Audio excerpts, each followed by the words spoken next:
Hi everybody, my name is Ixie and welcome back to my channel where I analyze Nine Inch Nails music. Today we're going to try to figure out why everyone hated everything. In honor of the confusing nature of this song, I wore my most confusing shirt. I know not everybody hated it, but a lot of people did. But I think we can all agree that it is quite a stylistic departure from really anything we've ever heard from Nine Inch Nails. And a lot of people think it sounds too happy. So the first thing I did was try to figure out what key it's in. And I thought, oh, it must be a major key. It's an A flat, and if it were an A flat major, this scale would sound like this. However, one of the defining characteristics of a major scale is a raised 7th degree. This song doesn't have it. What it does have is a flat 7. All his music has flat 7 degrees. I have yet to hear a song written by Trent Reznor with a raised 7th. So that would make the scale go like this. So the song is in Mixolydian. He's written in Mixolydian before, and those songs don't sound happy. In fact, I'm pretty sure that Heresy is in Mixolydian. He sewed his eyes shut because he is afraid to see. Heresy is not a happy song, so it can't just be that it's in Mixolydian that makes it happy. But that does have something to do with it, because the melody avoids the 7th degree. If the 7th degree were raised, then it would be major. Since it's lowered, it's in Mixolydian. But if you don't sing that degree, then you kind of have to fill in the blanks, and you might actually experience it like it's major. Those are basically the notes that he's singing. A couple times he makes a modification, but that's the gist. 2nd degree, major 3rd, 5th degree, major 6, 5th degree, major 3rd, major 6, and 1. So there's no 7th there. It sounds major. It sounds very happy. There aren't any intervals in there that are considered dark. I'll survive everything. Chord progression.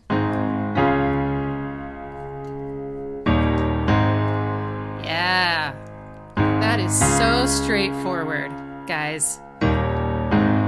I'm playing major triads. It's just the bass line. There might be bar chords later, but that omits the major 3rd or the minor 3rd. So I'm just kind of assuming, based on what he's singing, I'll survive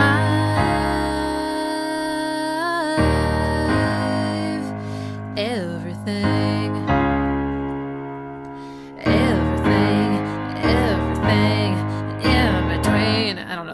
It's anything, not in between. Okay, so starts on 1, that's home.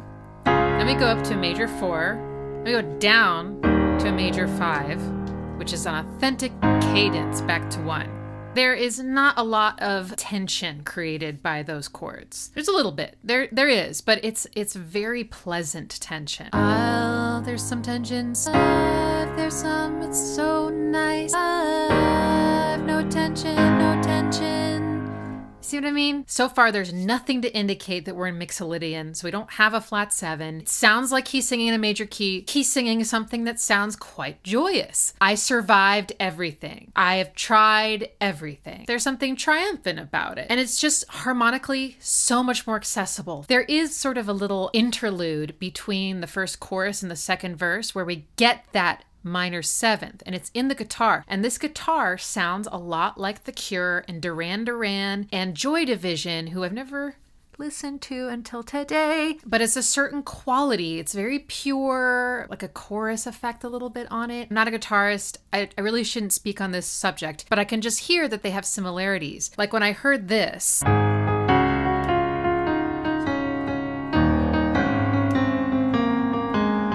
the guitar, it's playing octaves.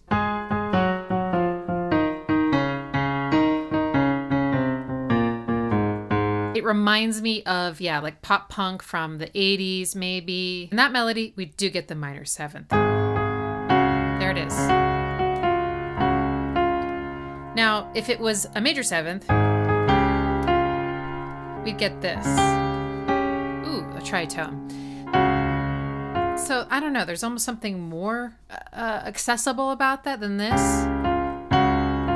And it sounds a little bit like a sus4 resolving to a major 3. But when that guitar comes in, man, it feels like a pop song.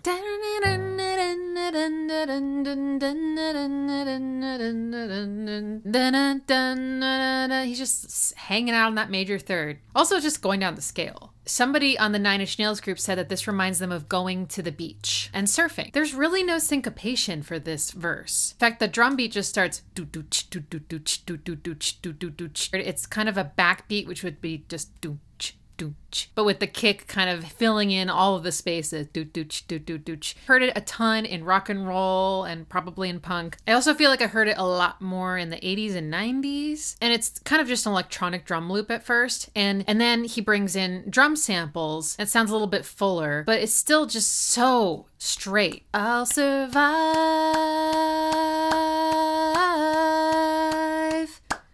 everything.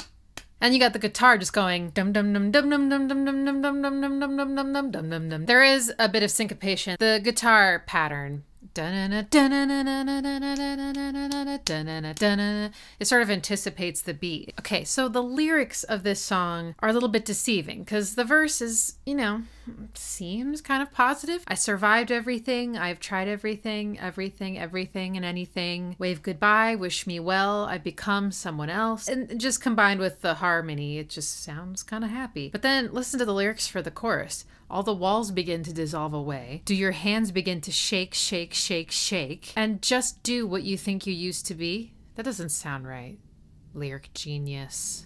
What is this? All begins to bend, then break, break, break, break. But this thing that lives inside of me, the sound that rocks awake, awake, awake, awake. And if he depletes what's owed to me, and he comes to grab and take and take and take. So that doesn't sound so happy. But then the end of the song, I am whole. I believe. I am whole. I am free. I can see, always hear. Finally. There seems to be maybe a struggle going on here, or maybe this is satire. I don't know. So the transition between this happier verse and the darker chorus is achieved by something really cool. He's repeating a word, doing 5-1. Everything, everything, anything. First of all, his voice starts to kind of go between the major and the minor third. Everything and anything. You could argue that he's now singing a minor third, but it's just stylistic. And I think it's also sort of like, now we're heading into the darkness. And this phrase is not an 8. Everything, everything, anything. 1. So now we're in the chorus. Also, just production-wise, I really do like this. He starts to layer this feeling of 5-1. So you get anything. Second time, he adds like another guitar or something. Anything. And then like more bass or something. Everything. It's like each time there's another layer, the guitar gets more distorted. It just feels like, yeah, like suddenly we're falling down a hole. Like we stepped off the ledge of something. Everything was fine. Okay, now there is a vocal harmony in the second verse. And dare I say, I think he is singing a major triad. For a moment, I don't know if I can accept this reality. Maybe I'm just hearing it. It's not really there. I don't know. I'm in denial. Wave goodbye.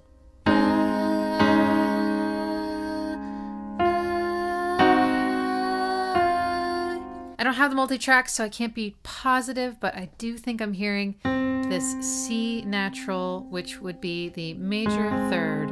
And I definitely hear this. He might be singing this, but at least it's in the bass. But I'm pretty sure he's singing it. And then we also got wave goodbye. So that gives us a major triad. I never thought I would hear that. And then I hear this. It's a nice kind of sus4.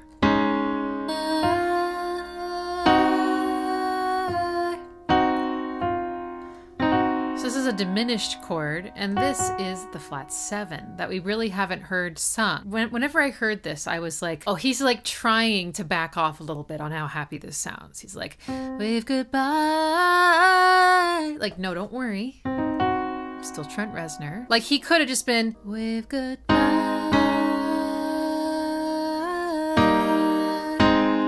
But instead he's like, no, I'm gonna make it just like a little bit weird. So this is how the verse is redeemed as a Nine Inch Nails song, is by this one frickin' note. Fare thee well. Is that what he says? Wish me well.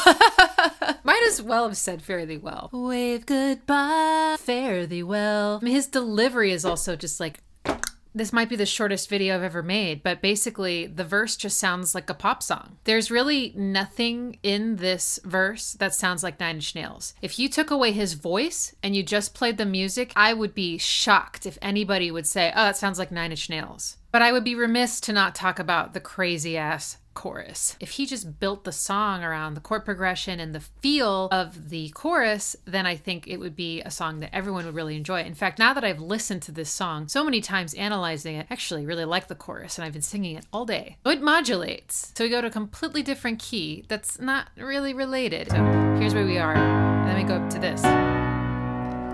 So we go up to B minor. That's pretty weird to begin with, but also he doesn't start on 1 when he modulates. He goes down to the 5 chord. 1, 2, 3, 4, 5, 6, 7, 8. 1, 2, 3, 4, 5, 6, 7, 8. 1, 2, 3, 4, 5, 6, 7, 8. 1, 2, 3, 4, 5, 6, 7, 8. So if we're in B, this is the 3rd degree of the scale, and it's a minor 3rd.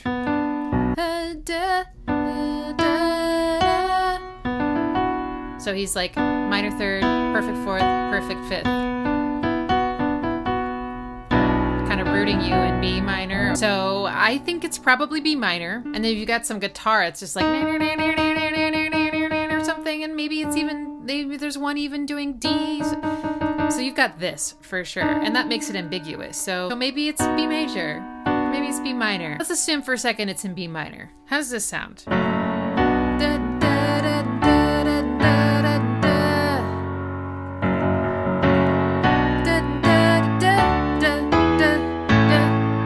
Sorry, I got my rhythms wrong. Or maybe it's all major.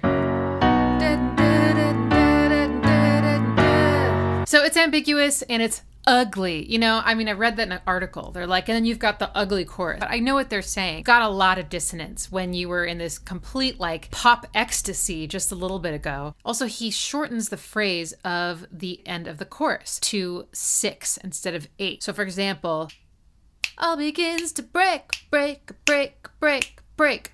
All right, so let's talk about the ending. It's kind of like as if the verse just sort of kept going over and over again, and you start to build, and there's some new production elements. There's this weird sound, and it has a very almost like vocal-like quality. And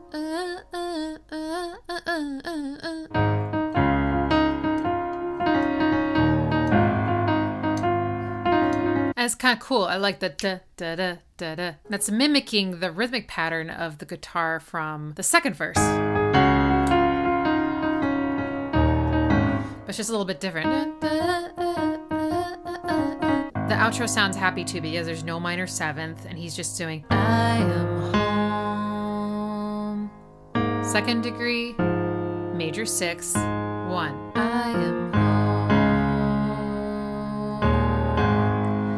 I am free.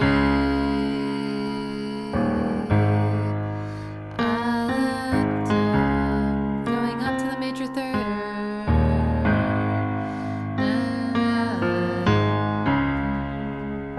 Okay, well, I think that's all I have to say about this song. I don't know if this is the most interesting video I've made, but I was really curious to find out like what it is about this song that was so off-putting to so many people, including myself. I used to skip it every time. In fact, the first time I heard it, I was like, nope. Now, I wouldn't say I'm one of those people that wishes that Trent never grew and he never evolved and that he always just stayed addicted and depressed. I do enjoy hearing him sing things like I am home, I am free. That feels great, and I actually really like the outro. I think it's pretty cool. All right, everybody. Thanks so much for tuning in. I hope you have a great rest of your week, and I will see you on Monday. Bye. Da, da, da, da, da, da, da, da.